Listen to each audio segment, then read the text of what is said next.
Bonjour à tous, j'illustre ici une application des développements limités qui est la recherche d'asymptotes.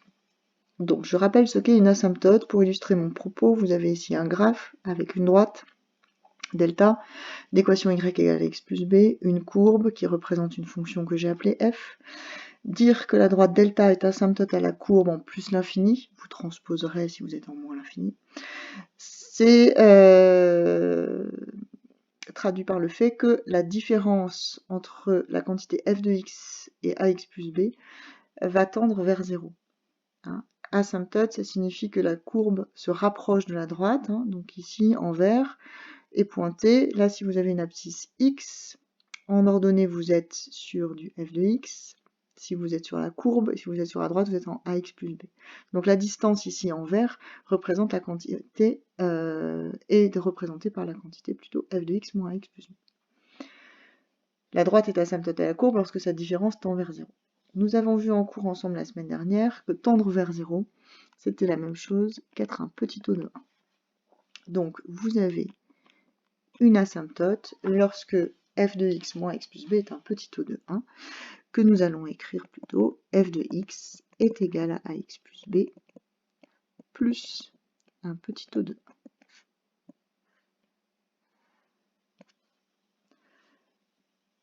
Si nous arrivons à une telle égalité, nous pourrons conclure que la droite est asymptote à ces deux f en plus l'infini. Ceci ressemble au développement limité, mais n'est pas un développement limité, hein, puisque nous avons x qui tend vers l'infini. Quand x tend vers l'infini, et que nous voulons nous ramener au voisinage de 0, qui est le développement limité, là où on connaît nos développements usuels, nous posons le changement de variable h égale 1 sur x. Lui va tendre vers 0 quand x va tendre vers plus l'infini, moins l'infini si le cas est chiant. Donc ici, mon idée est plutôt de faire apparaître des 1 sur x. Donc si j'ai f de x égale ax plus b, pour faire apparaître des 1 sur x, je vais déjà commencer par diviser par x. Si je divise par x, je vais avoir a plus b sur x plus un petit o de 1 sur x. Ceci n'est pas vraiment un développement limité, mais ça porte un nom. Ça s'appelle un développement asymptotique.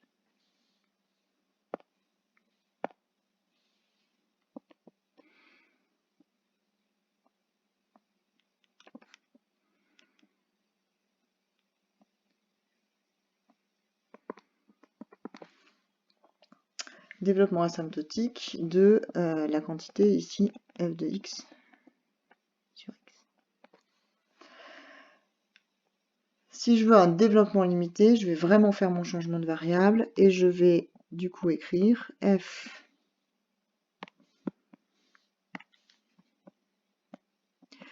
de x, du coup x ça va être 1 sur h, sur x ça va être fois h, est égal à a plus bh plus un petit o de h. Et ça, cette fois-ci, vous êtes au voisinage de 0, et c'est un développement limité à l'ordre 1 en 0 de la fonction f de 1 sur h fois h.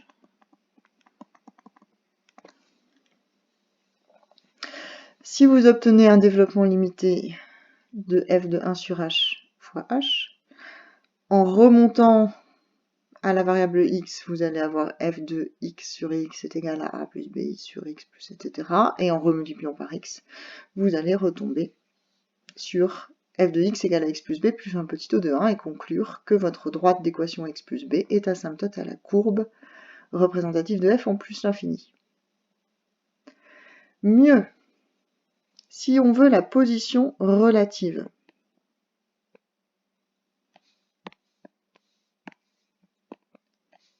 ici je veux la position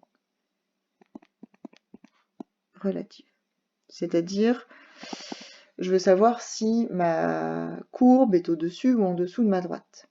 Le DL1 il ne va pas suffire, il faut aller à l'ordre suivant qui va vous fournir un premier terme non nul dans ce développement limité. Pour l'instant, on va aller à l'ordre suivant. Donc ici, il nous faudra au moins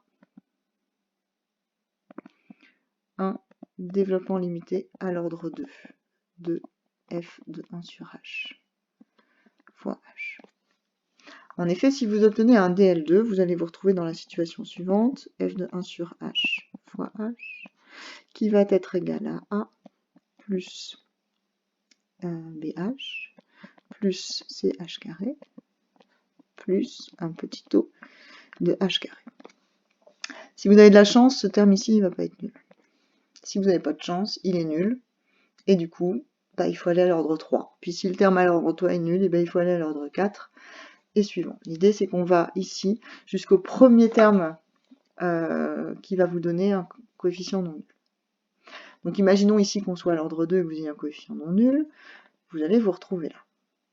Si vous avez fait bien votre travail, vous avez calculé un DL en 0 de 1 sur h fois h, et ensuite, on revient à x, vous allez avoir f de x sur x qui va être égal en plus l'infini à a plus b sur x plus c sur x carré plus un petit taux de 1 sur x carré.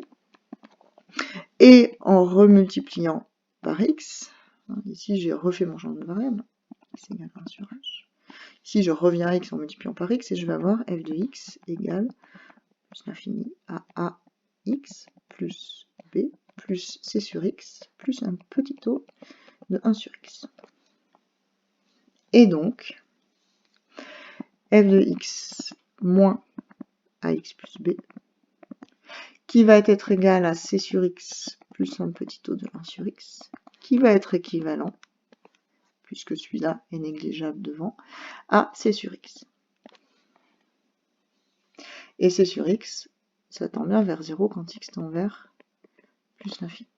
Donc vous avez la différence f de x moins x plus b qui tend vers 0. En ce sens, delta d'équation y égale ax plus b, eh bien, asymptote a c de f en plus l'infini, hein, vous transposerez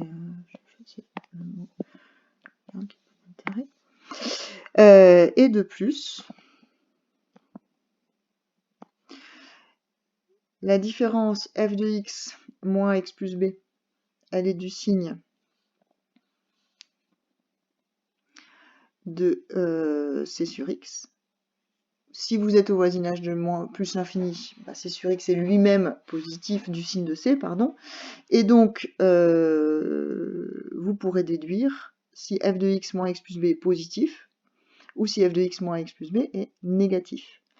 Et de plus, donc je vais écrire que f de x moins ax plus b est du signe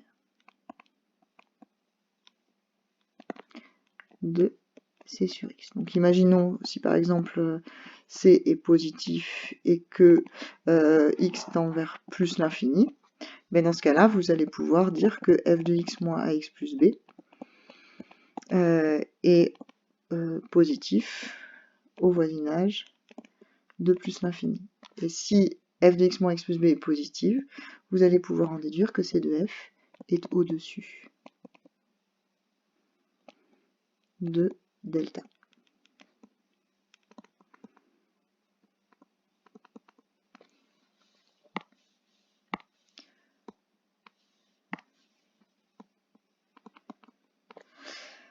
Si vous avez que c est négatif et que vous êtes au voisinage de plus l'infini, ben vous avez que f de x moins ax plus b va être du signe de c négatif sur plus l'infini négatif.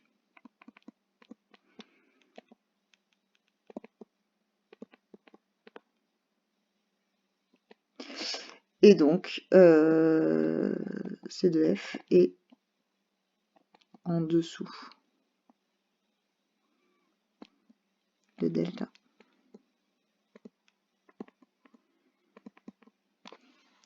Si vous êtes au voisinage de moins l'infini, que c'est positif, vous vous adapterez pour pouvoir conclure. Et voilà. Et si un développement limité à l'ordre 2 vous fournit un coefficient C qui est non nul, eh bien vous allez à l'ordre 3, et puis de la même manière vous étudiez la différence entre les termes. Voilà, je mets un exercice corrigé dans une autre vidéo.